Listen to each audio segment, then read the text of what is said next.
Thank you. I'm going to move you, so it doesn't really matter where you sit,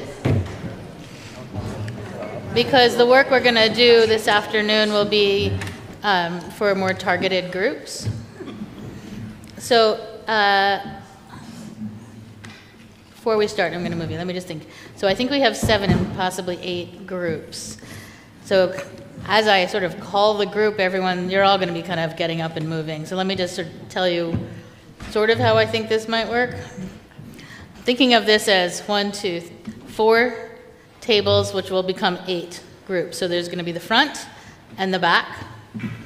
In the front of this table over here, we're going to have people who are not from mainline. So the churches that, if you're not a member here, you don't need to move just yet. Let me just walk through. So you'll figure out where you're going, and then you can all get up and go. So in the front, people who are not from mainline. Let's do in the front over here, people connected to worship. These came to me from Reverend John, so I'm hoping that these make sense to you too. People connected to worship. In the front over here, let's do people connected to music. In the front over here, let's do people connected to, he called it lifespan faith. Lifespan faith, I'm assuming that's religious education, lifespan faith development, something like that. Okay, so other churches, worship, music, lifespan faith development. Then we'll go in the back, we'll do social justice. In the back over here, transition team. In the back over here, the board. I'll do it again. In the back over here. I promise I'll go over it again. In the back over here, social justice. In the back over here, so the back, transition team. In the back over here, this third table, the board. Okay, so let me tell you the groups again so you can listen for the one that you're going to be part of. The groups are outside churches, worship, music, lifespan faith development, social justice, transition team, and board. Now I'm going to create an 8th group, which is if none of those work for you, you'll be in the back on this table. But Reverend John thought everyone fit into one of those. So let me do it so that you can, again, do you want me to do it one more time? Other churches in the front over here. Worship, music, lifespan faith. Social justice, transition, board, and if there's anyone else. So if you would find yourselves in front or back, and once you get there, I'll go over it again to make sure everyone is in the right place. Thank you. Does it feel like you're with your people? No? You're not with your people? Well, so here's why I'm asking, because, you know, it's a learning ground, and maybe you're not with your people. So you may want to move. But the point here would be, if we're really thinking about how things change, then you kind of have to figure out what's your cohort? Who are the people you can work with who can move something forward? So if you're in a group right now and you feel like this is not really where I'm most effective or even all that interested in moving something forward, now is a good time to shift and move to another group. Can I ask you a question? Yep. So when I was thinking about what group I should be in, I was also corresponding it to the what the fuck are we doing here aspect. So I'm a little bit uncomfortable maybe where I am, but so. I like you. I said I like you. Yes. Yeah, being a little bit uncomfortable is good. Okay, so that's. So here's what she's saying. She's saying when she starts thinking about this question of what the fuck are we doing here, Yeah. she realizes in the circle she's in right now, which is worship, she's a little uncomfortable. And I'm saying with her, great. Being a little uncomfortable in your space may be this threshold to change. So if you're a little uncomfortable, you're not totally sure, you can decide for yourself if that's a good thing. You may also just be uncomfortable and in the wrong place, in which case I'm suggesting you move. But if it just feels like, this is uncomfortable in a way that could move me toward growth, that's great. Also, did we gain a lot of people? Did people show up at lunch? One? We also lost one or two. What? We also lost one or two. We've lost one, right? Because somehow the room, like there's so many people now in that big circle over there. Okay, so we're going to begin. People were asking me about timing, so I think this will be another, it's a little hard to know, but we'll be done somewhere between 3 and we'll definitely be done by 4, but maybe earlier than that. So I was asked to tell some stories of community church, so I'm going to do that. And then we're going to do this subject, consumer, citizen, and we're going to connect that to the work we've already done. And then we're going to think about what does that really mean here, and how do we really change things, and what's possible, and even what are we interested in. Because something that I started to hear at lunch, a lot of you were really generous in telling me your stories here, and your own impression of what it's like here. And it's too short a time to say there's a single story. There were many stories that may or may not kind of fit together. But there is a little bit of a concern, at least the people who approached me, about maybe this isn't a place that can really change, and maybe this is kind of it. So here's what I want to say. This is the story of community church, my story of community church. When I got to community church, which is just 5 years ago, my first meeting with I was a pre-candidate, right, and we had dinner the first night with the search committee, and they spent that dinner as my first 2 hours talking to people at community church, and they talked to me about conflict. They told me horrifying stories of the way people behave and treat each other, including, let's say, people in leadership, in significant leadership. And it was frightening. And to be honest, I liked my job at the time and could have stayed there. I was only leaving because I felt like I could stay here for the rest of my life, and I don't know that I really want this one job forever. I'm sort of in this lull. I want to shake it up a little bit. But while I was listening to them, I thought, well, I don't want to shake it up this much. I mean, this is a little crazy. But then they said to me so now we've told you all our stories, what are you going to do about it? And I said, I don't know. What are you going to do about it? And it was interesting because I was sort of joking when I said it, but they very seriously turned to each other and said, what are we going to do about it? And they started talking to each other, and it was actually, they have since said to me, the first time that they asked each other that they were going to talk about this model, they were so used to the minister fixing the problems that they just assumed they were looking for the person who was going to fix their problem, that their job as search committee was to tell me the problem so that I could fix it for them. Like they'd pick the person who could fix it best. And I told them I was completely uninterested in showing up and fixing their problems, but that I was really interested in becoming a partner with them on figuring it out together.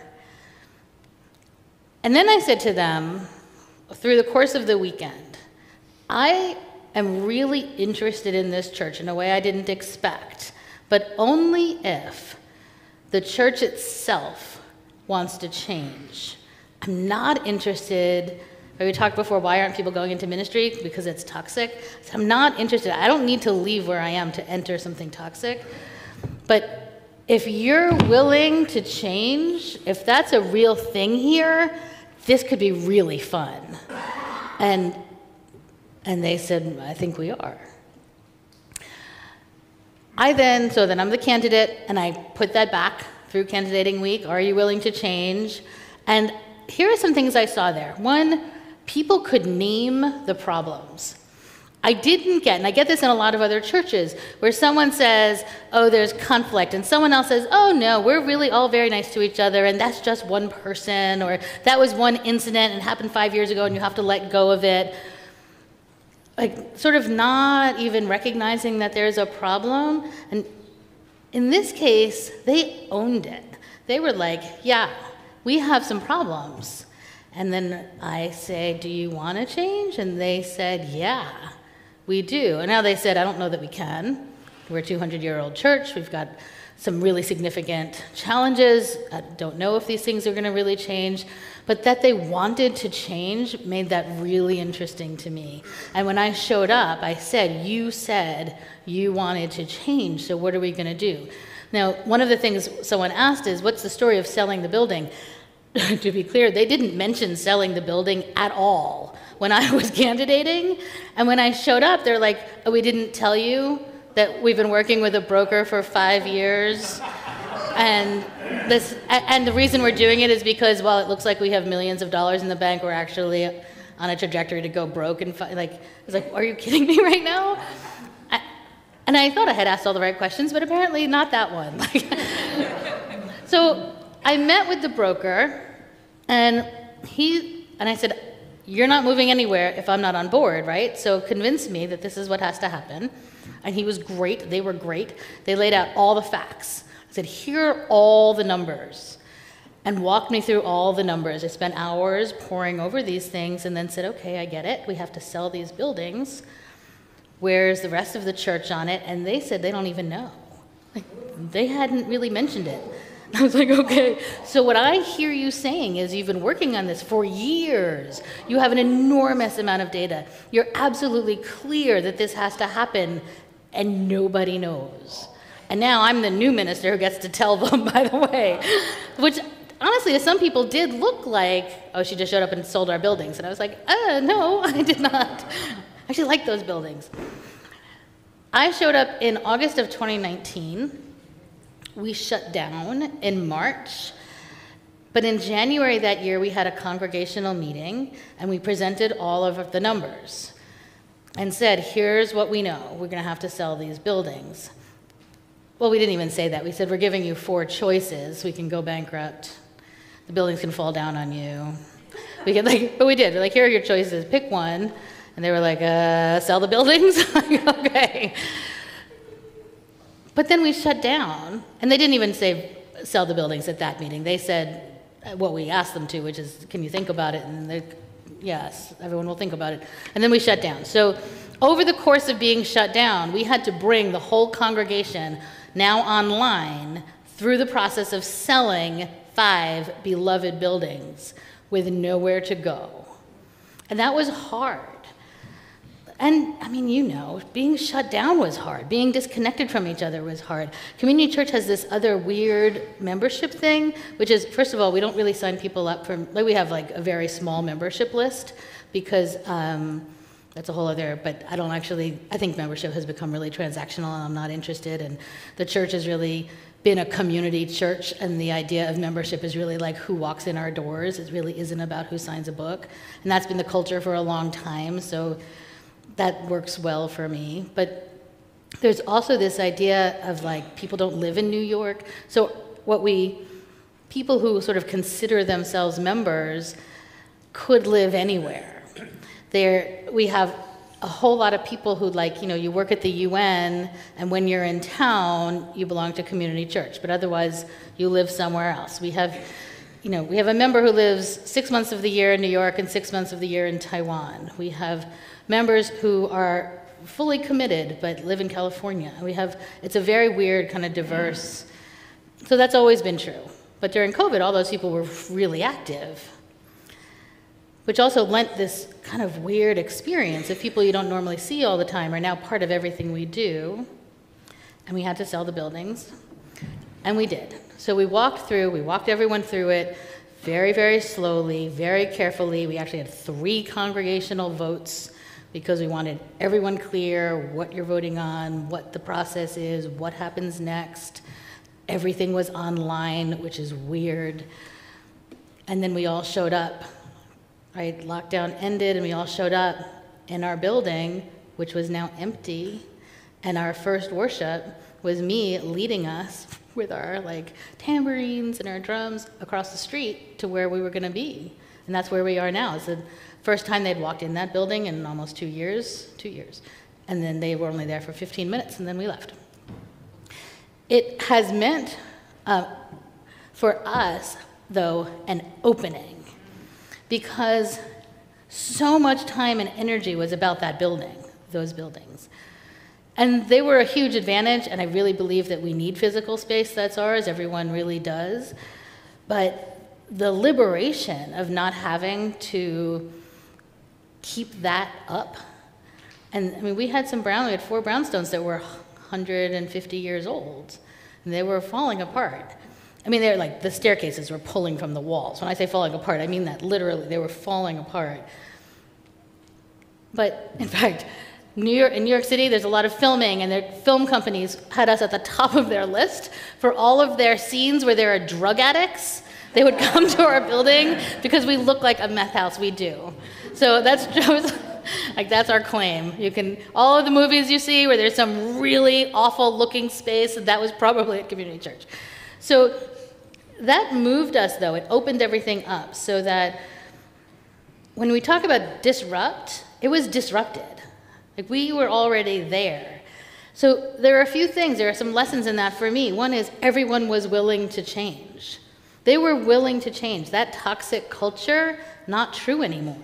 We started addressing it. I would say in a board meeting, I'd say, wait, what just happened? Did everyone see that? Right, you just said something and that really shut down these 2 people. Did you just see that those 2 people just backed away from the table and stopped talking? Can we acknowledge that that just happened? We're also a multiracial church, and it was very often, can we just notice that this white man just said something and the 2 black women stopped talking? Is that a dynamic we want to continue here? And then people would say, okay, we see that. Including the white men who were like, yeah, I just did that. Okay, I see that. And we started to be really intentional about what was happening in our spaces. Over and over, during congregational meetings, we would say, is that how you want, are you framing that in the way you would want to frame that? How might that be perceived by the person you're talking to? Or is this who we are right now? I mean, over and over, until people just changed. They just started treating people differently. Now, I'll say we did something else. We actually suspended a few people. We brought them in for a disruptive behavior, what we call irresponsible behavior. And they wouldn't engage the process at all. They wouldn't talk about it. And they left. And that changed things too, like setting real boundaries, saying you really can't treat people like this. It isn't okay. So that changed things a lot, to the point that one of our members, I think she said this really publicly, so I'm going to tell you. So Rosemary Bray McNatt, which is she's the seminary president at Starr King, is a member and has been there for generations. Her husband's family's been there for generations. She was at a congregational meeting, so she's online. And she starts screaming to her husband. She's like, you have to come here. You have to come here. Come here. Come here. They're not fighting with each other. She was like, what's happening to my church? And there was that feeling for a lot of us. Like, how did it change? It changed because there was a church that decided they wanted to change. They were ready. Now, the problem, I think, for a lot of our churches is that they don't want to change and they're not ready. And I can't do that for anyone. I can't do it for you. You can't really do it for each other. You may be feeling as a church like you're fine. You might feel like what we're doing is what we want to do. And the only real problem we have is that we're not bringing in enough young people. And you can create some technical fixes, probably, to bring in maybe some more young people who may or may not stay. And that's fine. If you, in your own locations, feel like things are how I want them to be, or there's just a little tweak that I want, but otherwise, what this is what I want, then you don't need to disrupt anything. Then just go on doing what you're doing. But that's fine. I think a lot of churches are going to do that. They maybe should. I think the reason you asked me here is because at least some of you are feeling like there's something else. That what we're doing isn't really what we want, that we are spending a lot of money and a lot of time and we're not really feeling fulfilled. We're still kind of lonely and we're still feeling disconnected. We're frustrated by disengagement. We're not growing in the ways that feel exciting. So I can't tell you what you are feeling or should be feeling at all, but I will say you need to kind of decide for yourselves, do we want to change? Is that even a goal? Because without that, nothing else happens, right? Nothing changes if nothing changes. And you may want nothing to change. So a little bit of this afternoon might be you asking yourself that. Does that make sense? Okay. Now, I was asked to talk about community church, and I don't know if I answered the questions that you all were looking for. Is there something else anyone, I can't remember who asked me. Was it you who asked me? So, maybe the man who left. Did I answer the questions? Okay. Yeah. Sort of. Okay. Then let's start with, we're going to talk about this model. And what does it mean to go from subject to consumer to citizen? And this model comes to you from a book called Citizen. And you can read it. It's good. I mean, like a lot of books, it's like, it could have been said in half the time, but this is the gist of it, and this comes right from it, I'm pretty sure, yeah. He writes, is there any way out of the mess we're in? You certainly wouldn't think so from reading the papers. The richest people in the world are already scrambling onto the lifeboats, be they called New Zealand or SpaceX, and the poorest are dying in increasing numbers as they flee their war-torn, climate-ravaged countries. Meanwhile, official politics seems either too impotent or positively malign, a well-oiled machine infallibly finding the worst and pushing them to the top of the heap. Most of the graphs seem to be pointing in the wrong directions, going up when they should be going down, or plummeting when they should be rising. Yet, there is hope, because something is happening. There is a coalescence. A different story is rising and ripening. It is a story of who we are as humans, what we are capable of, and how we might work together to reimagine and rebuild our world. This story doesn't show up on the media radar because that radar is resolutely pointed in the wrong direction. It's expecting the future to be produced by governments and billionaires. It is slower, though, and more diffuse than that, and more chaotic, because it is a story of widely distributed power, not of traditional power centers. This is the citizen story. When you see the world through the lens of this story, you see that there is a revolution in progress. The people are organizing, not only in grassroots movements, but also, crucially, inside the very institutions and organizations that are currently failing us. The people are starting to feel their power, and they're making for the engine rooms. So we're going to start with this idea that in history, we have had three stories.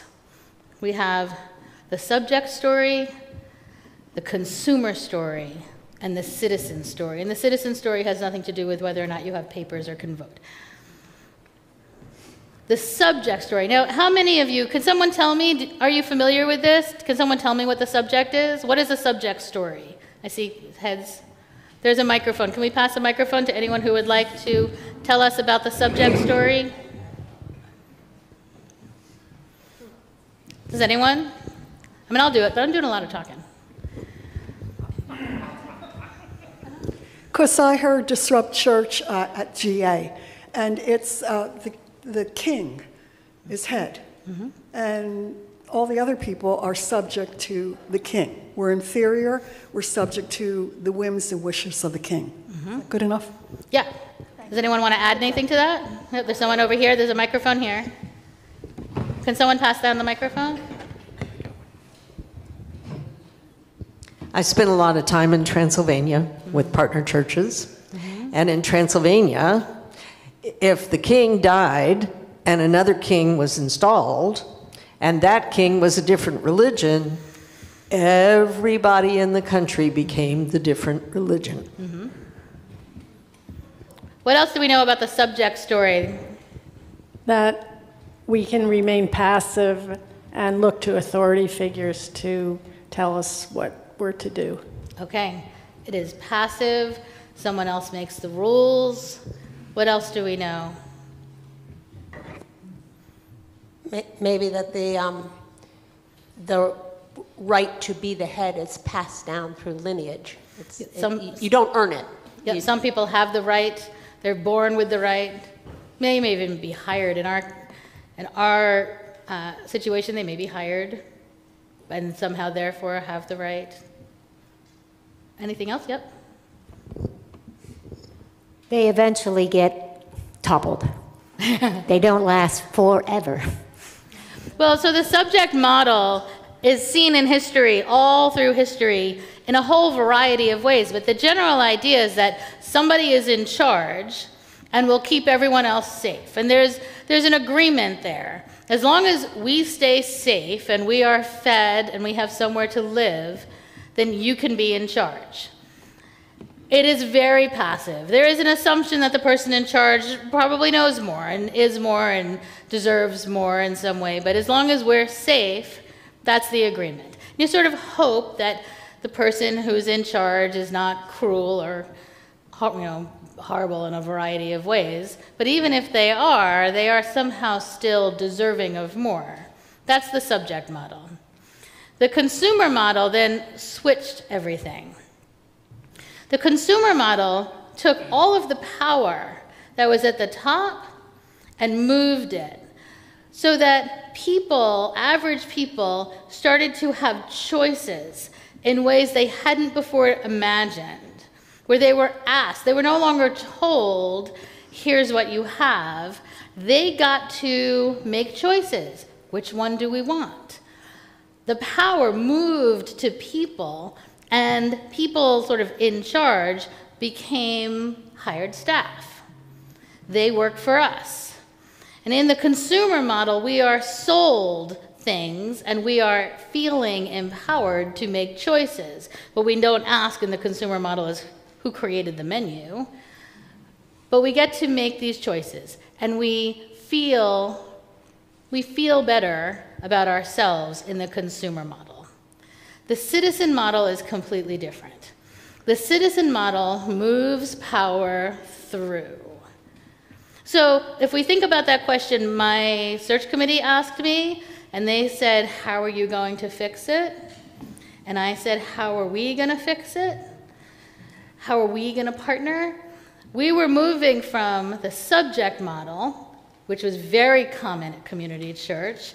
The senior minister was the king for 200 years, made all of the decisions. Board meetings, the board was so disempowered, I still have to work on this a little bit, they don't talk.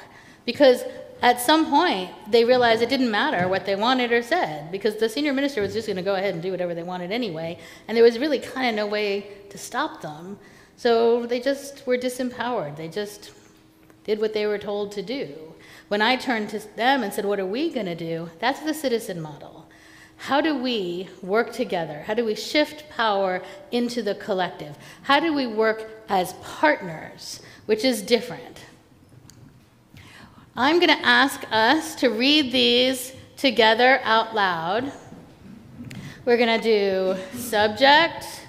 These two tables are citizen. Subject, these two tables are consumer, and this table is the citizen. Okay? We're going to read these to each other, starting with the subject. Dependent. Independent. Interdependent. Wait. Hold on. Okay, let's try this again. Here's how we're doing this. Dependent, independent, interdependent. Next. 2, 4, with. Let's go. Duty. Rights. Material.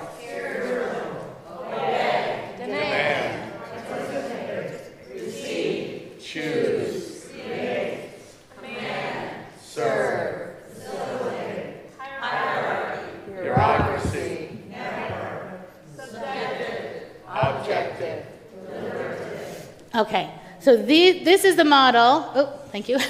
This is the model. Moving from the subject, which is how a lot of churches, and I don't know about this one or any of the churches that you're in, but it's an old model of church.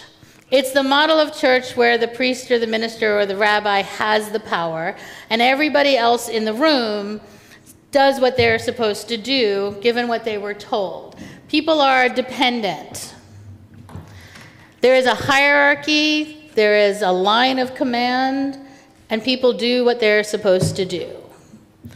In the consumer model, now I would suggest that we have shifted in our churches from a subject model, which maybe we last saw more in the 1950s, and we moved over to a consumer model. Now the consumers are more independent. They do have rights. They're also really demanding. When Reverend John said, when I said, why aren't ministers going into the church? And he said, criticism? That's a real thing. I mean, ministers are criticized in ways that are kind of hard to imagine, because there's nobody in their workplace who would be criticized as often as ministers are so casually. And yet we just accept it. Now part of that is because the criticism comes from such a large group of people that each person themselves doesn't know that this minister has already heard 4 things that they did wrong today, and now yours is the 5th. But it's also that we as a culture, American culture, have moved into this place where everyone works for us. We are consumers, and you work for us. We have, I mean, it's what I was saying before about directors of religious education. There aren't enough kids, so what have you done wrong? What are you going to do right? Membership directors. Our membership is going down. How are you going to fix that? This idea that we are all here to be served by the people who work for us. So it's hierarchical, but it's shifted, the hierarchy. The criticism is that it's exhausting for religious professionals. Congregants are not feeling fed in that system. They're not feeling as empowered as maybe they would have thought that they would. Right? They still seem to think someone else is going to fix it, even though now it's at their demand rather than in the subject, but they still believe someone else is going to do it. And no one is feeling engaged fully and completely. They feel powerless because what they want they don't get. Sometimes they feel empowered because what they want they do get. But that's the relationship. And it's the relationship of congregants to congregants, too. People come in and say, well, I'm not getting what I want. I didn't like that hymn. I don't like that kind of music. I want more jazz. And there's a lot of I want, and people pulling for all the things that they want, and then people feeling either like their needs are not being met, or that they're being criticized because they have those needs or want those things, or somehow these are not my people because I think we should open a homeless shelter and no one else seems to think that, and that's my thing, and I've been talking about this for 10 years, and look at how this problem, and what is everyone going to do, right? I mean, do you see those dynamics at all in your own church? This consumer model, who's going to fix this for me? The next idea is the citizen model, and it's completely different. In his book, what John Alexander is suggesting is that this is actually what moves the whole, he's British, so he's not talking about the United States, that moves society across the globe into what's next. And it helps us to be in relationship with each other. It shifts so that we are not about a hierarchy, regardless of if there's one or many people on the top or the bottom, but that we are intertwined. We are interdependent. We love to talk about interdependence, but we don't live it all that well. And that we are motivated by our purpose, by our mission, that we share a mission. We share a vision for the world, and that's what moves us. So this idea is about collectivity, about collaboration, about changing the very structure of how churches have always worked. The model of church is either subject or consumer in most places. And I'll tell you, when I think about those tent churches, I think one of the reasons that they worked is because there wasn't already someone in charge. There wasn't an obvious system that someone had to break into to create something new. There was instead a fire, and it worked because people showed up together as equals and created new communities together. So I would like us to start in your cohorts to think about, first I'd like you to do a little diagnosis. Do we see hierarchy? Do we see a consumer model in our current structure? I'm not asking you to do anything other than that. Just to do this little diagnosis. Do we see that? I also am aware that a lot of you are yawning, which I totally get, because after lunch, like, your energy just drops. Is there something I can do to help you? Do you want to move into another room, maybe to take your cohort somewhere else? Would someone want to do that? Would that be helpful? Or go outside? No? You want to stand up and stretch for a minute? Yeah. Stand up and stretch.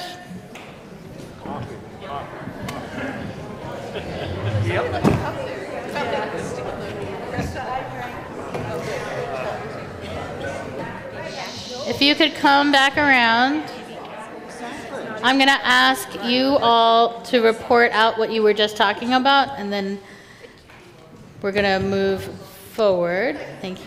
So actually, I think that there are mics, so why don't we start? There's a mic right here. Can I ask this group, first remind us what the group is and kind of what you were just talking about. How are you diagnosing the problem? So I think we had a little bit of disagreement in our group about whether or not we are consumer or citizen oriented. I raised the possibility that we are more consumer oriented due to the fact that we have staff people with titles around faith development, and therefore people look to those staff people in a consumer model, but there was by no means consensus on that. Anyone else want to weigh in? Okay, let's go. Again, tell us what the group is.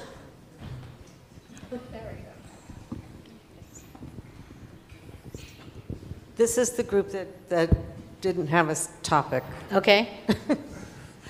And we heard from people who are brand new to the group, brand new to the church, who said that they found it very welcoming. And then we heard from people who were here, who said that we kind of shift back and forth between consumer and citizen, depending on our age group.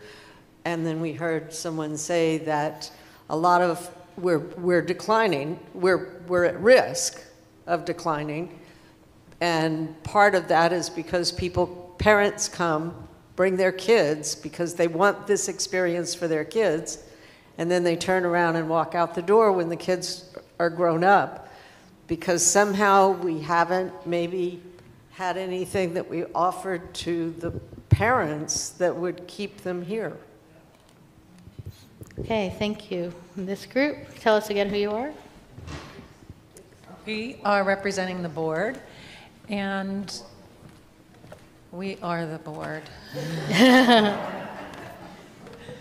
And from our perspective on the board, we have made a conscious effort to move from consumer to citizen and have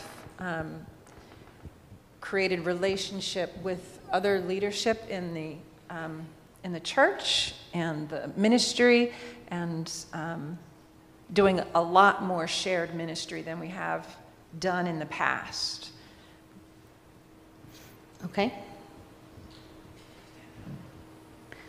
Again, I'm asking you to diagnose the problem. So. Okay, I'm next, I guess. We're social action.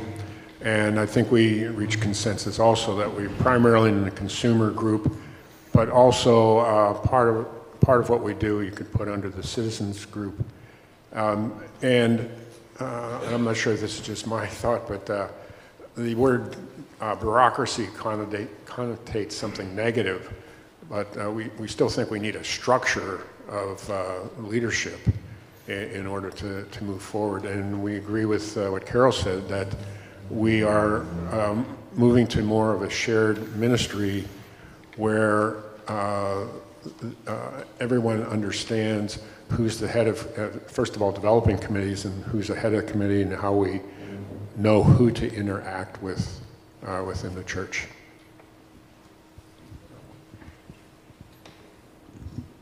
Still social action. We also discussed, what were the two things you asked us, hierarchy and something else? I really just asked you to diagnose the problem around being sort of subject or consumer. Are you seeing that? Oh, we went in another direction. We asked if there was hierarchy, but what Ron said was true. And we talked about shared leadership, that we had some people that were on the board too, and said that they also like to see, like in hierarchy, we saw the ministry and the board, and shared ministry was requested of shared leadership and committee responsibilities.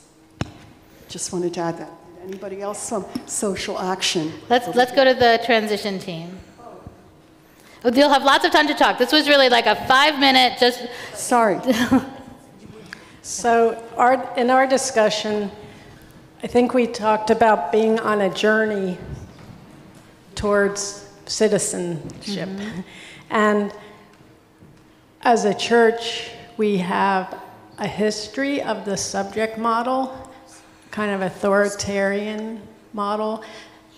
We still hear a lot of consumer thinking, but in our recent life, again, we're on a journey to citizen, and I think we have a working relationship with a minister and a board and other leaders that look at shared ministry, and as a congregation, we're learning about that all congregants have a role of being ministers to each other, but our whole congregation, we're not quite there yet. So we have a lot of work to do there, but I think we can kind of see it anyway. Okay. We're going to move into that, but for now, like, just how do you see these playing out? Go ahead.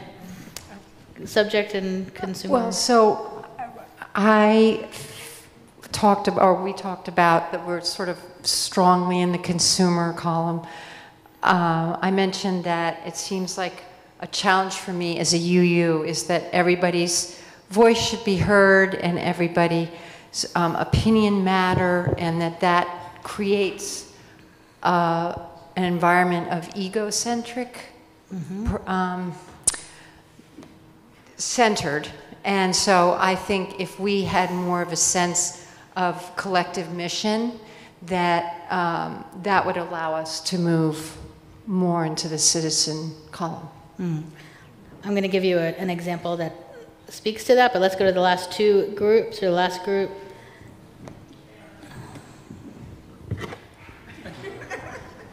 So my name is Bill Clinton, and I'm from the Church and Media, the UU Church and Media, and we had a minister that was with us for 16 years and really focused on what I would call the citizen model of trying to work on interdependence and all that.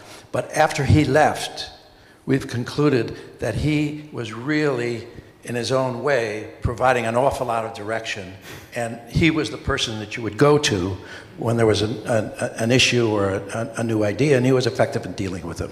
So for me, what it suggests is that even though his eye was on the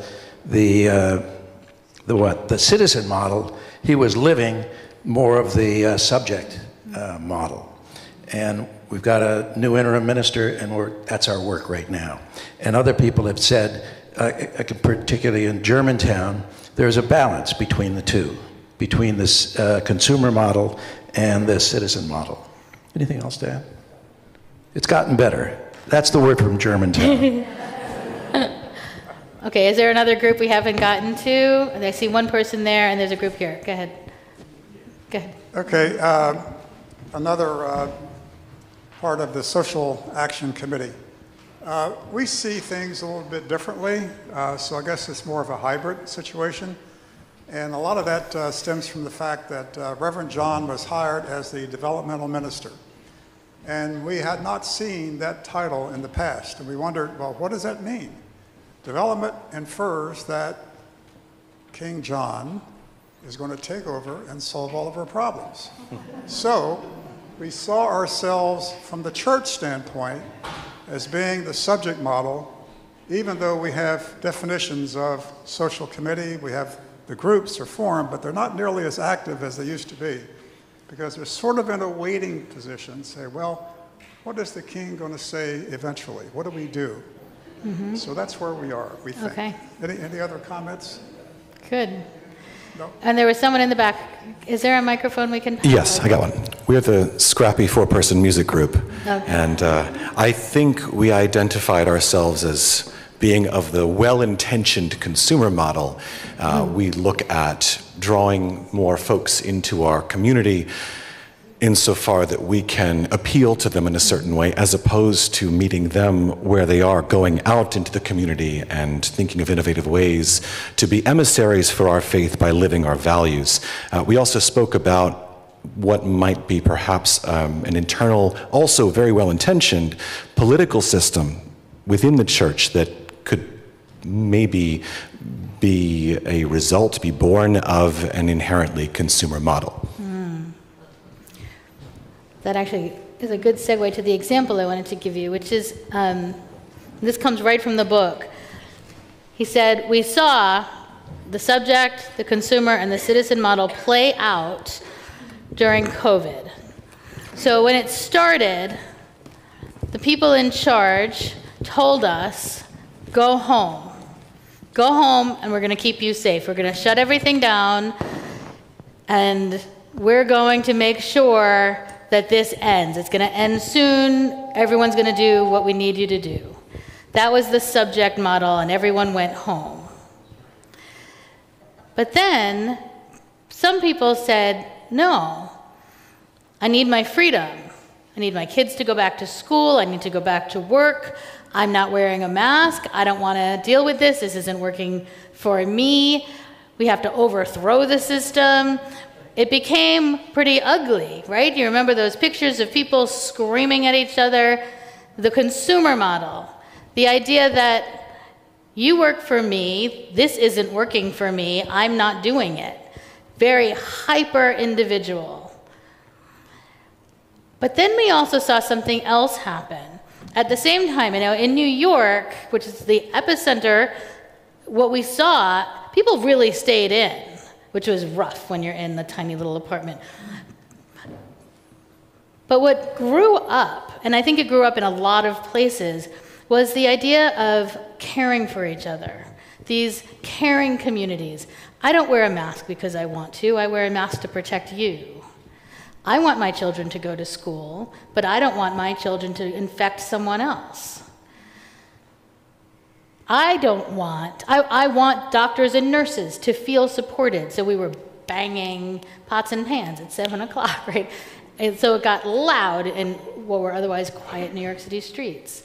That there were ways that people, citizens, started to care for and about each other that wasn't brought to us from somewhere else, and we didn't have to rebel against because it came from us. So that's a way of looking at this. The citizen model doesn't mean that people don't have titles or people don't have jobs or people aren't. You want to hold people for what they do well, right? You want to say, you do this well and we want you to do that. But you don't want to say, you do this well so you do it, and we're either going to listen to everything you say or we're going to criticize you and not listen to you, right? Those are not the choices. It's, you do this thing that you do well and I'm going to partner with you on it. Let's work on that together.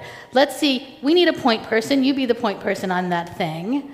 And I'm going to be the point person on this thing. And we're going to collaborate. We start breaking down some of the boundaries around ourselves when we think of ourselves as citizens or part of a collective. And if we take this even wider, congregations stop thinking of ourselves as completely separate and start thinking of ourselves as part of a denomination. That we are all part of something that's much bigger than this. Because we have congregational polity, we have this hyper magnified sense of ourselves and our power. We do not let anyone else tell us what to do. I mean, I've actually seen, like, we don't give money to the UUA because we don't want someone in charge, or we don't, like, there's this, I don't know if you all have it, my congregation weirdly doesn't, but a lot of them do. The one before really did. This idea that, like, no one tells us what to do. Have you seen this before? Part of the citizen model is to see the congregation as part of a collective, to ask, how do we reach out and beyond? I mean, I've been thinking, and this church is a good example, I think, also, that some churches have resources, and some are really struggling. We reached out to a struggling congregation, not to say, how can we help you, because that's a different model, but to say, we have needs and you have needs, and we are of the same faith. What if we were to move in a different way? What if we were to join hands, even just for a little while, because everyone's nervous, just look at partnerships. And I don't mean partnerships like, let's, do a pulpit exchange once a year. I mean, like, what if we really blended some of our work? What if we no longer had anti-racism committees or teams in every single church in New York City, but had one that did the work collectively? There are so many ways for us to move together. And the response, to be honest, was no, like, we don't, this is us. And if you need help, we'll help you. You're renting, you can rent from us for twice the price. That's the response we got from other UU congregations. You know who we didn't get that from? From a Spanish-speaking Pentecostal church who heard we were looking to rent space, and they reached out and they said, what are you paying? And I told them, and they said, well, we'll lower that by a lot. And I was like, we don't have to, that's what we're paying, it's in our budget. And they said, no, we don't want you to be paying. This isn't about you paying. We think that it would be great if our churches started to work together. We want you to not come here on Sundays for 3 hours. We want you to move in. We want you to show up here, kick in money for our bills, and we all work together. And maybe we can run programs together. She was like, our faith is so completely different, right? The chances that we are speaking the same language, but then she said, but we're all New Yorkers, which was interesting. And actually, we have a whole Spanish speaking. She's like, we're speaking the same language. We've got English, we've got Spanish, we're all moving together. Why don't we just do this in this shared space? Well, that was a totally different way of thinking about it. And we can't quite, because of where they're located is so far from where we're located, but we decided we're not saying no anyway. We're still like, let's figure out some way of being partners. That's the collaborative model, like ways of moving in and out, breaking down the walls and moving with each other in larger ways. This is difficult to imagine. It is not American. It's not part of capitalism. It's not part of any of our current structures. It's really very different. But I think that's where salvation lies for congregations. Doing things really differently, really creating a new world, new models. So I'm going to send you back into your groups, and I want you to imagine a new world. Imagine a collaborative model here in the church and or in your own cohort and or outside of the church in Unitarian Universalism. What might the citizen model look like how could we transform ourselves into the citizen model? That's the question. How do we transform ourselves? What would it look like? Okay. And I am hearing you. I am hearing two things from you. One is we're really tired and kind of fading. And the other is I really want the world to change, so we're giving you 30 minutes.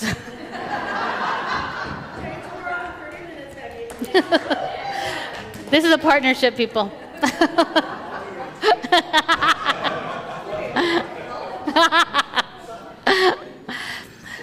So we're not going to report out yet. We're going to build on what you just said. What I'd like to do with our time is talk about what some new models might be. What are some of the things that are happening, things that have happened, and then I'm going to ask you to start imagining the next step. So using what you have, we're going to move this forward. Christina rightly reminded me that when I say this is an American culture, consumerism, that it is in fact not specifically an American culture, but it is a white American culture, and that it is a capitalist American culture.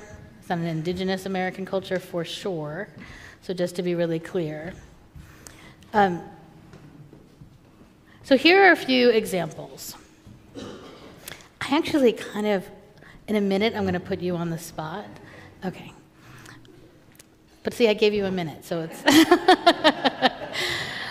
So here are some things. This picture that you see up here, that picture was taken by one of our youth. I think he was 17 when he took the picture. He was participating in a program that we call All 8. We're actually changing the name of it, but All 8, meaning all 8 principles. Our director of religious education, before COVID, had this idea. She herself is an artist. She's a graduate of FIT, the Fashion Institute. She had this idea that youth will understand and live into the principles that people learn and understand in different ways. So she created this photography program. It was a 10-week program, and we decided to do it online. This is before COVID, but thought youth all over the city sometimes have trouble finding their way to a particular place. And then we thought, well, it could really be open to anyone in the country because why not? I mean, and once it's online. So she started this program, and essentially teens went through, they had these theological, spiritual reflections with each other on the principles. And then they went out and they photographed their vision of the world in that principle. So Thorin took this picture on the subway, and he saw it as global community. There's this new way that, as much as Zoom also does this sort of live streaming and everyone's watching church not being church, there is also a way that we can interact with each other if we commit and are willing to really engage, that we can interact across borders in different ways. So one of the sort of new models is to go online and think differently. We've been thinking differently about religious education. We don't have religious education classes at all. At all. We have Children's Chapel online, which draws children from across the country at 9:30 our time, and they come together, they do joys and sorrows, they check in with each other, they pray a little bit, and then once a month, they cook together too, they make their breakfast together. So they do that. That's Children's Chapel. Then in person, children who want to come for in-person workshops will show up in that rented building. There's a loft. They come and they do, it's a drop-in program. They come, they participate. Sometimes they're in worship. Sometimes they're in both. They make choices about where they want to go. Worship is always multi-generational. I mean, we start worship with like, if there are children running through the aisles screaming, feel free to join them. Like it should be multi-gen. Everyone should be able to be themselves. But there is something going on if you want to participate. And then we do these online courses. And then we also do a waist weaving workshop, which is also periodic. You can show up for 1, you can sign up for 3. We do multi-gen crafting seminars where everyone comes together and creates things, a multi-gen quilting project, right? So our religious education is not anyone goes to a classroom and there's a curriculum. That doesn't happen at all. That's another way of thinking about religious education, way outside of the current boxes. I'm going to ask Christina to talk about Church of the Larger Fellowship, which also does church in a really different way. This one on, yep. The CLF, Church of the Larger Fellowship was founded in 1944, so it was before the merger.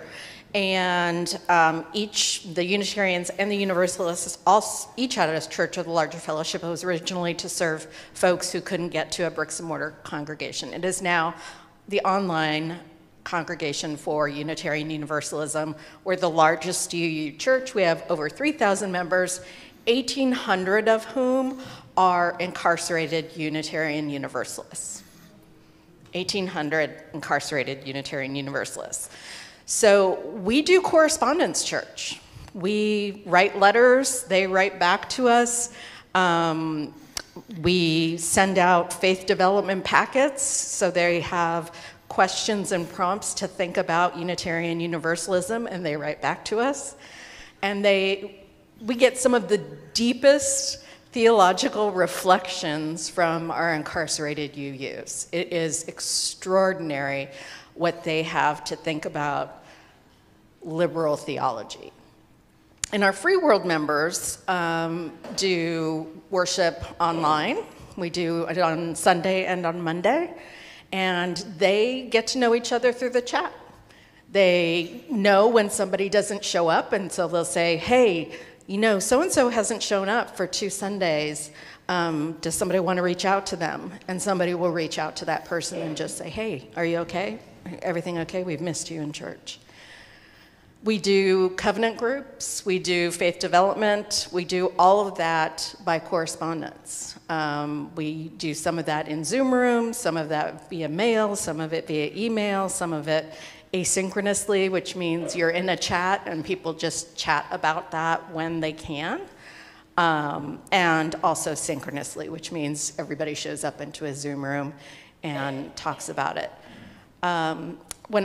There's 3 lead ministers of the Church of the Larger Fellowship. I'm the one that travels the most, so when I go somewhere, I will say to our data person, give me the names and email addresses of everybody within a 25-mile radius of where I'm going to be, and then I will tell them, hey, I'm going to be at this coffee shop from 6 a.m. to 10 a.m. Come drop by and have a coffee with me.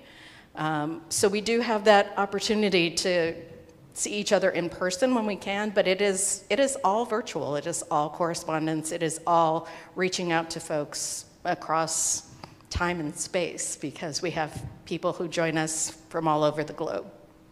Thank you. So a thriving congregation without walls, congregations without borders, ways of doing things that are different.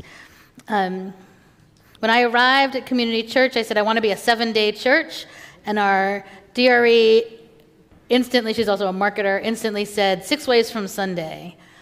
So we have what we call 6 ways from Sunday, which is that there are programs in our church 7 days a week. 7 days a week, there is something going on. Some of it is virtual, much of it is in person, all kinds of different programs, because I wanted to decenter worship. I think some people love our worship. They love it. They love the tradition of it. They love sermons. I mean, they love sermons. I got to tell you, I got there, I preached, it's like 20, probably not. In the beginning, maybe it's like 15, 17 minutes. They're like, no. Our sermons are 35 minutes. I was like, I will give you 20. I'll I'll push it to 25 if I think I'm really interesting one day, but that's it. We're not doing 35, which they adjusted to pretty quickly. But they liked that tradition. They like the sermon tradition. And I thought, it's great. It's great for the people who love it. There are a lot of people who do not want to listen even for 20 minutes. It's just not their thing. And they don't like those hymns. They don't like their organ. They don't like all this. So why? Why do we have to center Sunday? And we started this 6 Ways from Sunday process where you can make your church community a small group. That's your church community. That's what you do. You're not here every week on Sunday morning. You're here every Wednesday at 3 p.m. or whatever it is. That's yours. That's your space. So we started to shift into those kinds of things. Thinking about church as a different, spreading it, breaking it open, doing something different. Another thing, this is a tradition in our church has been to partner with organizations. And really, this comes from this idea of, yes, this is not from me. The example that I love the most, when Don Harrington was a minister there, it was the 1950s, and the previous senior minister was still around, had a very powerful social justice ministry, really transformative social justice ministry.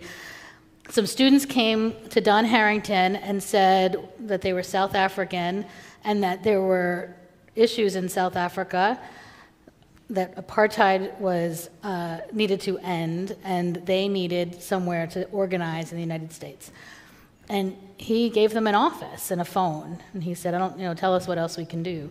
And Community Church then partnered with what became the American arm of the African National Congress, which then formed in New York and then moved through the country for decades and they were never charged rent at all. These were not renters. This was a ministry of the church. It is a multiracial church. People moved into that office and moved from that office into the church so that it was really a collective, collaborative experience, to the point that when Nelson Mandela came to the United States, he visited 2 churches, and one of them was Community Church.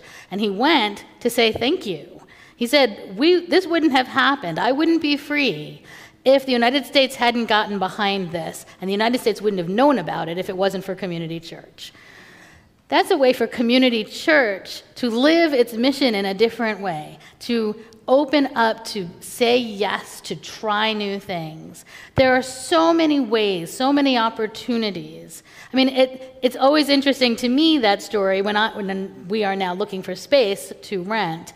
And even our own UU congregations are wondering how much money we can pay them. Now, I know that there's something sort of enticing about someone coming in and giving you a lot of money, and that's the plan. But there's also something about, what's the partnership relationship? How do we really move together? So I love that story about the African National Congress, and there are other stories like it. There are other ways that we can do things differently. Because I'm trying to truncate, I'm not sure what the next...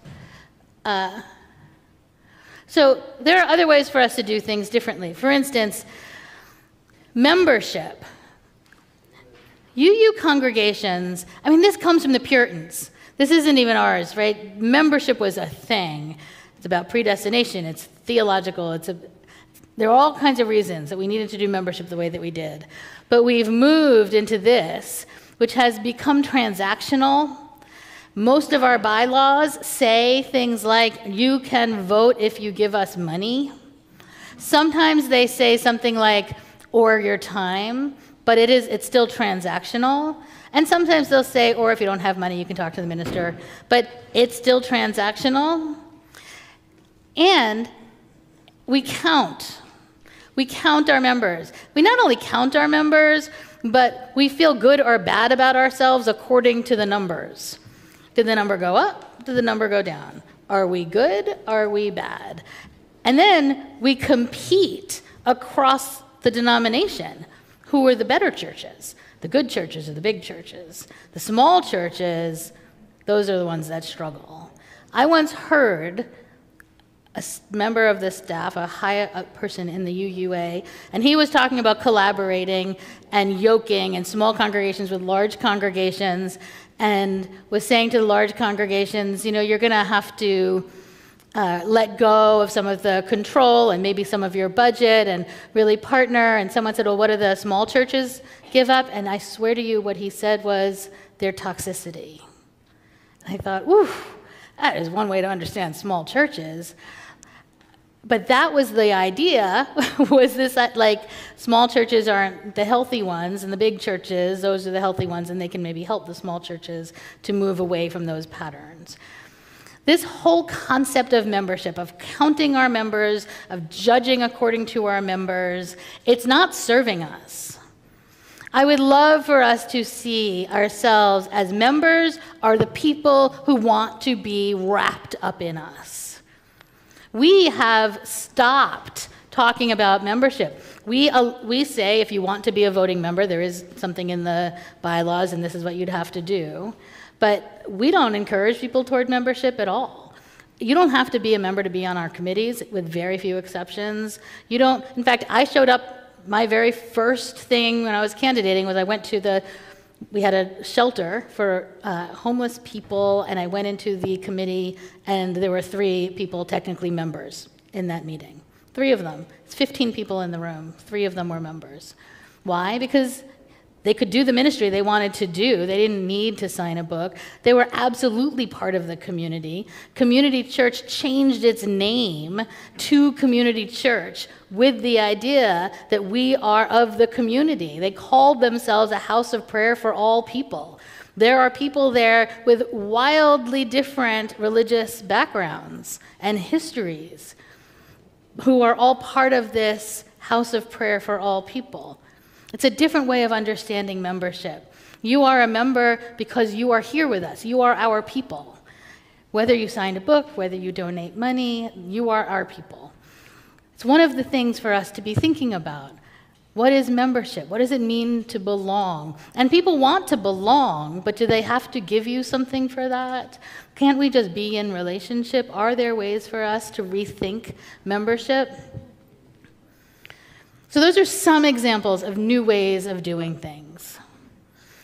In your own cohort, given your own lens, I'd like you to ask, what are the new ways of doing things?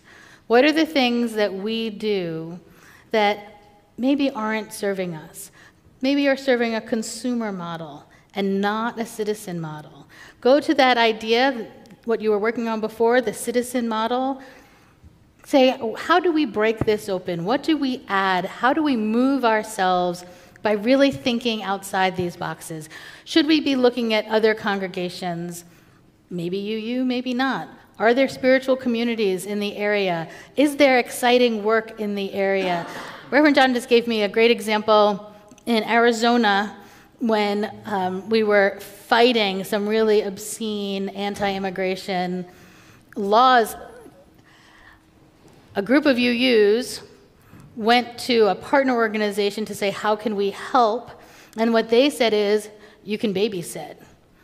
We need babysitters. Now, can we, in all our arrogance, say yes to that? Yes, it turns out we can. That is what we did. But I can actually imagine a world where people were like, no, I wanted to do, but they didn't. They said, okay, what you need is babysitters. That's the way to begin a partnership, to say, we want to be with you. We don't have to be in charge of anything. We just want to be of service. And moving into relationships. So I'm going to ask you to break into your cohorts and think through some of the ideas, some of the options for the new world. Okay. Finish your thoughts. And let's come back.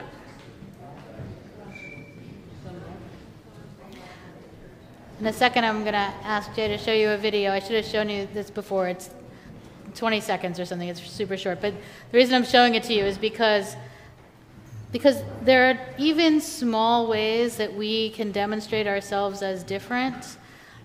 At Community Church, when I arrived, they asked me to make a welcome video, and I did. It was just like all the other welcome videos, sort of standing in front of the church saying, this is who we are, what we want. And then our just maybe last spring or this fall, I don't remember, the director of media said, can we do something, can we do that again? It seems flat. And I had no notice, so I just sat down and talked, and then this is what they put up on our webpage. Can you run this video? Hi, I'm Reverend Peggy Clark, Senior Minister at Community Church of New York. I am forgetting what I'm going to say. Let me start again. We are a liberal, religious community with a minister who loses thoughts. And I'm here just to welcome you. We're hoping that you show up. No, that's a terrible thing to say. I'm Reverend Peggy Clark. I'm Senior Minister at Community Church of New York, and I'm just here to welcome you. Welcome to our website. Welcome to our church. We are hoping that we can see you one day. It is our mission and vision to build a world we dream about, where everybody is included, everybody is welcome, and where love is at the center of everything.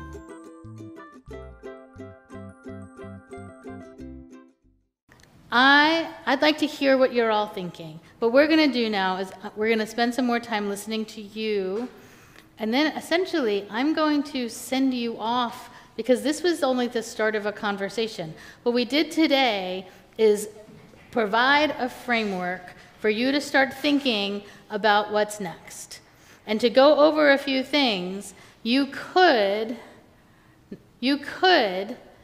decide that everything is fine the way that it is, and there may be some technical fixes you want to try. Or you could decide that there's a new world out there. It's a really different, wild, interesting, and maybe uncharted world, and that you want to try to break this open and do something new. But that's up to you. I'd like to hear now some of what you all have been thinking. And why don't we start in a new place? Let's start over with you all in this table here. Is there a microphone? Thank you, Christina.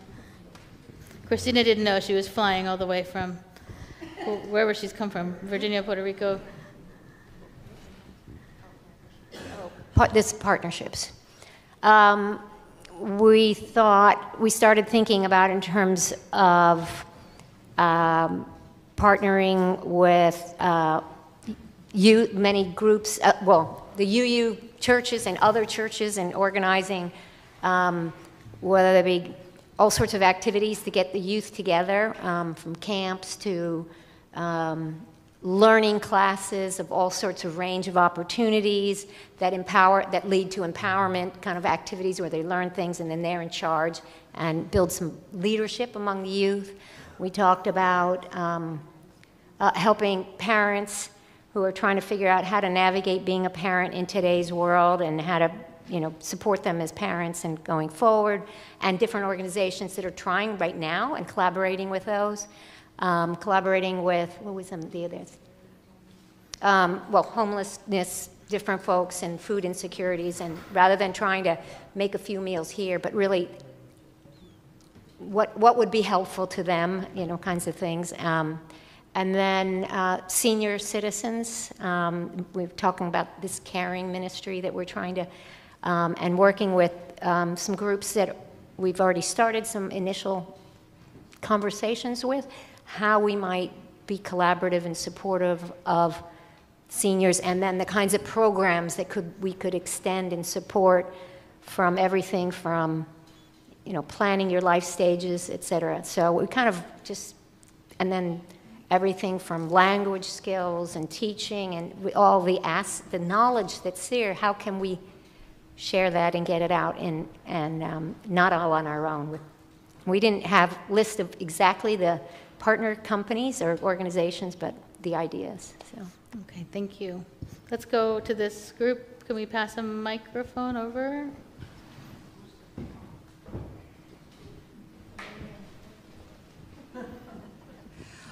Well, really, I would just say ditto. We also talked here about possible collaborations, particularly with other UU churches in the area. Some ideas harken back to things we used to do and no longer do, and others were a little more forward-thinking, but essentially the same. Okay, so you're talking about partnerships with other organizations. Well, I am going back a little bit. My children are in their 50s. But we used to have something here, January to mid-February, called winter term. And that was when people, the senior members and middle-aged people, we would have activities like rock climbing. So we climbed the McGinnis walls outside. We had cooking demonstrations. They cooked with people who loved to do that. We would have quilting, carpentry. It was a chance for the older members to get to know the youth, and the youth to get away from their parents and have fun at the same time. Then we got away from having those delicious Dunkin' Donuts. Now, I would never buy those for my children, but they look forward to having that donut on Sunday. But then we became so health conscious we couldn't do that anymore. We used to have, wait a minute, help me out here, Youth Con. And that was a way of groups in the Joseph Priestley district coming together and sharing ideas and getting to know each other and bringing friends and getting to know them from all over. We don't have the Joseph Priestley district anymore. I don't know what the replacement is, but it was helpful for all of us to share ideas within those districts. I think it's been restructured by the UUA. I don't know what the restructuring is, but I think that's something we need to cross-fertilize again and have something like that.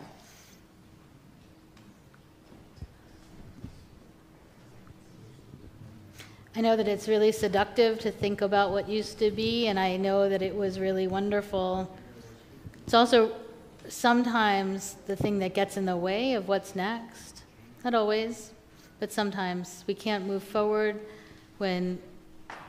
And I agree with you about the districts. I think that was a terrible decision. I voted against it in our district. I was the only one. I think it collapsed. But it is what we have. We have regions. So for me, the question is, okay, what's next? How do we move? We take what we have. What's next? Who has the next mic? Yeah. We talked a lot about interfaith opportunities. So there's been some connection here with Central Baptist Church in the past, kind of reinvigorating that. Reaching out to a Reformed Jewish synagogue, perhaps, and thinking about what other churches in the community are already doing in terms of community engagement and looking for opportunities to support or partner with them.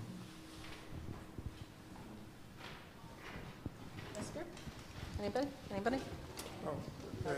We decided to collaborate and invite the people from Media and Germantown to sit with us so we could share ideas. But we also talked about the idea of social action fairs. The various segments of social justice in this church have great committees.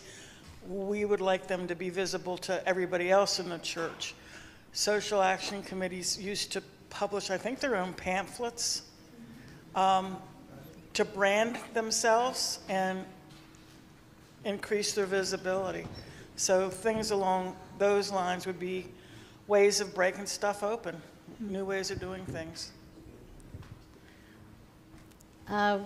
We need to go to this group and this group. I don't know what's easier for you, Christina.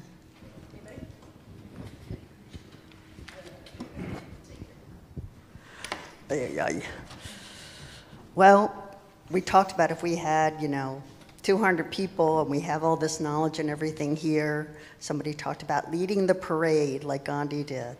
How do we do social justice differently, foster things that are already in motion? Talked about colleges and university connections, partnerships. And then the idea of calling ourselves the Center for Love and Liberation. No memberships, having a buddy system, taking people under our arm when someone's new. And I don't know if you want to say anything more about that. Anything else?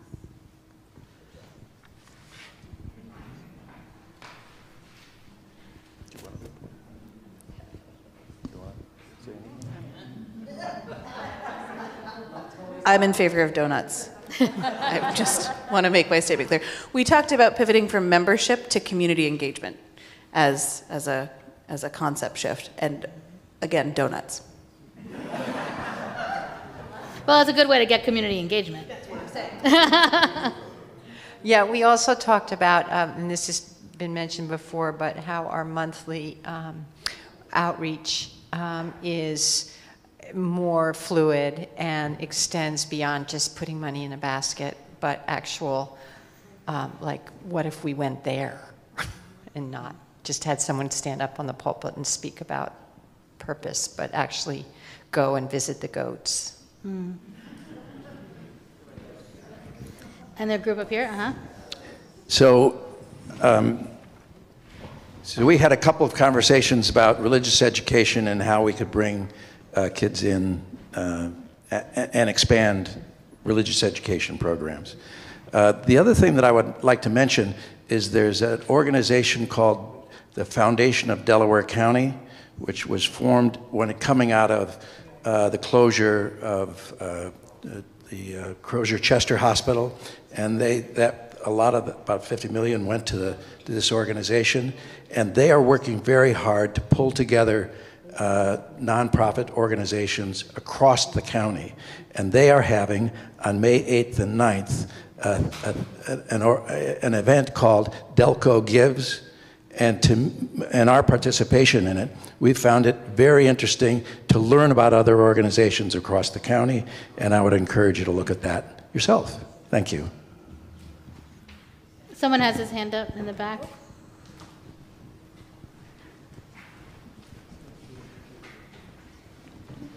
Hi, I'm Hiro Nishikawa, member of this church since '86. Anyway, I wasn't planning to offer this, but I thought that there might be of interest to have a history speaker from MLUC talk in the area, because I've given this talk before.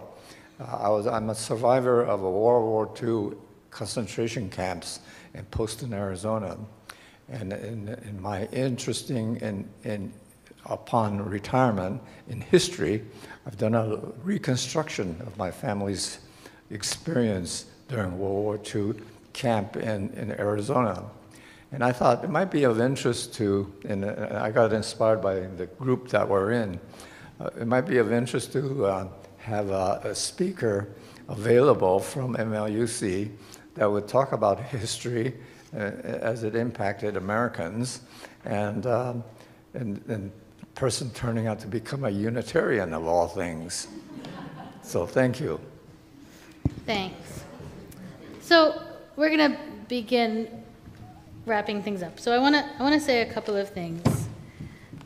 One of them is that the idea here is that what we're doing isn't really working insofar as it's not really sustainable over the long term. And we are desperately necessary over the long term. So I'm hoping that one of the things you will take from this today is the idea that something is going to have to change. And that maybe what has to change isn't that a new program has to start or a new activity has to happen or we have to do something we used to do or in other ways continue to maintain exactly what we have. I'm hoping that what you might consider is that you'll need to break it down and rebuild it. That you might need to be tenacious and courageous and opportunistic and be willing to rethink how this is done. How is church done? How do we be and do and live church? So this is the beginning of a conversation. I think the conversation, the question for you whenever you come back together to talk is, do we want this?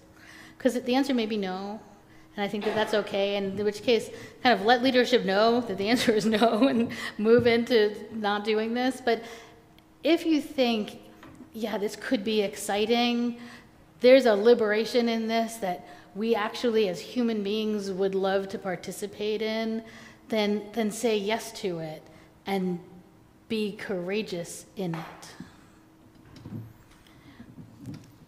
I'm not a fan of critiques at all, because I think it's consumer culture, but I'm going to offer you one.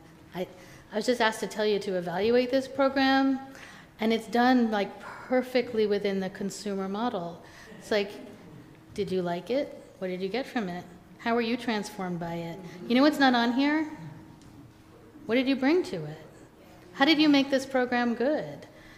Who are your new partners and what's next?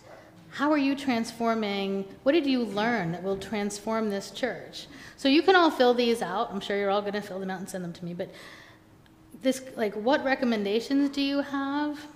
Can I say, that's for you? Like, what recommendation do I have for myself and what I brought to this program? And how did I connect with others and grow this new thought idea? So I would just ask you to consider how you really live into new models. Because there are so many ways that we default to the old models.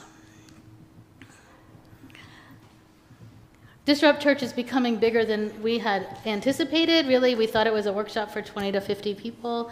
There are an unbelievable number of people who have been interested in this, which is tremendously hopeful to me. There are ways to connect with it. So there's a podcast, there's a Substack, there's a Facebook group, which isn't terribly active, but people do post things in there. We've been putting stuff up on the webpage for you to just sort of, when things come up, that we put them up there. So if you want to be part of any of these conversations or want to know more, that's a good way to do it. I think we're like closing out the current season of the podcast, but there'll probably be another one. We were just asked about whether or not we wanted to start working on a book, so that's a possibility. Before I find our reading here, I have a reading to close us out. Do you have microphones? Are there things that you all would want to say before we close? Things you want to say to each other? Does anyone want to say anything to each other? There's one right here. There's a microphone coming your way. I think you answered it, but I wanted to reiterate it. You said, why? Well, I want to go back to, why the fuck are we here? And the answer is, we are desperately necessary. Yeah. I think that's actually the way I answered on that podcast. I think we're absolutely necessary. We have to be here. I wanted to say thank you to all of the participants and also to our visitors. It's been really wonderful to have visitors from other churches, and I hope we can do more of that. Maybe visit you guys soon. And thank you to Reverend Peggy for traveling here and engaging us in this thoughtful work.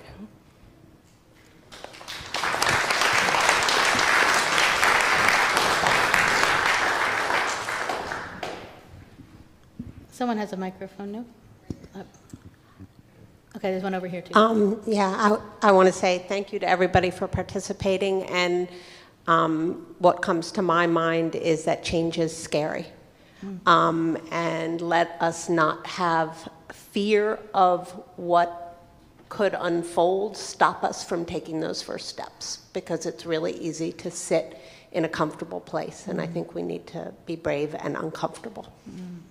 Wonderful. Can we send a microphone over there? Someone has... Go ahead. So, first of all, I want to, as a member of UUCDC and media, I want to thank you for the invitation to be with you. The other is to say that as president of UU Justice PA, we're anxious for a stronger relationship with this very important congregation. You are one of the leaders in the state, across the state. We recognize your potential, we recognize your power, and we look forward to working with you in a closer way. Thank you.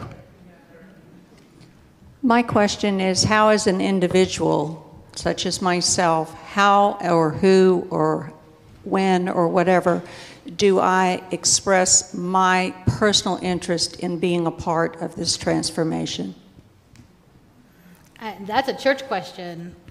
I mean, I think what should happen after this is you all need to figure out if this is something you want, and if it is, figure out who your co-conspirators are. Who are our partners? Who wants to make this happen? You don't need an entire church to make change. I mean, my church, we really had like the board and maybe the council. I mean, it wasn't a big group. And just said, let's do it. Let's get really intentional about it, really clear about it, say what we want, say it over and over again, and grow the circle. And that's, I mean, the circle just kept growing. More and more people said, yes, that's the vision, that's what we want. So I would suggest next for you is to figure out, do you want it? And then who are your partners? Here. Who are the co-conspirators? Who are your accomplices? Here. Are there any other questions before? Yep. I have a question about, sorry.